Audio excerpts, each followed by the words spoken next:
Et puis après, nous, on a une technologie bien particulière qui s'appelle Metavac, qui a été développée à l'Université de Lyon par l'équipe du docteur Rosa Calatrava, et puis aussi par le professeur Guy Boivin au Canada.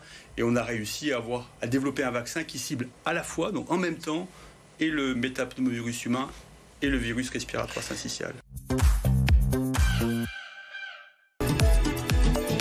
Mobile, le magazine des mobilités des intercommunalités du Rhône et de la métropole de Lyon.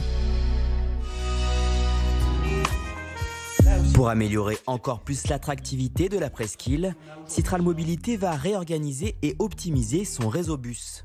À partir de juin 2025, les deux grands pôles multimodaux de Cordeliers et Bellecour seront entièrement réinventés.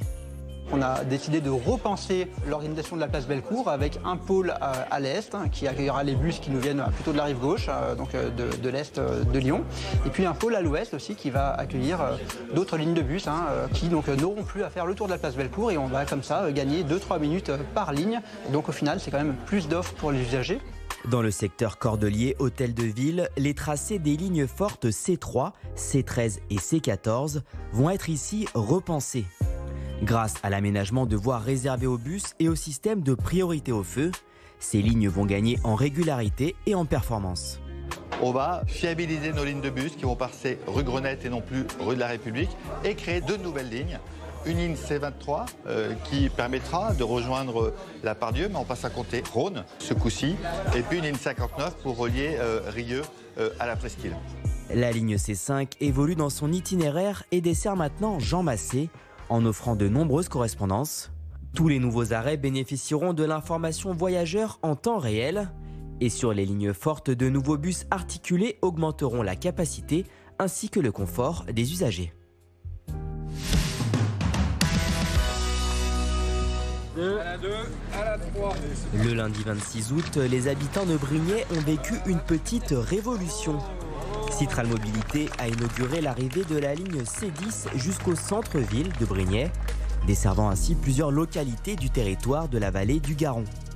Jusqu'à présent, cette ligne C10 circulait uniquement entre Bellecour-Antonin-Poncet et Saint-Genis-Laval.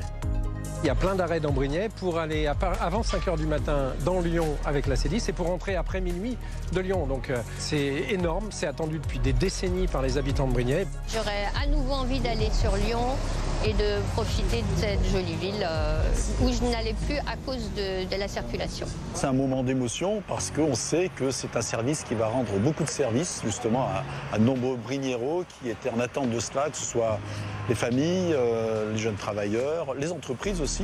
Ce qu'il faut savoir, c'est qu'il y a autant de gens de la métropole qui viennent travailler sur notre territoire que des gens de notre territoire qui sortent travailler sur la métropole. Donc on va pouvoir offrir un service aux deux types d'usagers, ceux qui sortent et ceux qui rentrent. Donc pour ça, c'est une vraie révolution. Les autres communes du territoire ne sont pas en reste. Le prolongement début septembre de la ligne 15E jusqu'à Miry et Grigny a là aussi permis de raccorder des territoires éloignés au centre-ville de Lyon. Et sur le réseau des Cars du Rhône, des lignes sont également créées. La 122 entre Dommartin et Vourles et la 145X entre Mornan et Saint-Genis-Laval.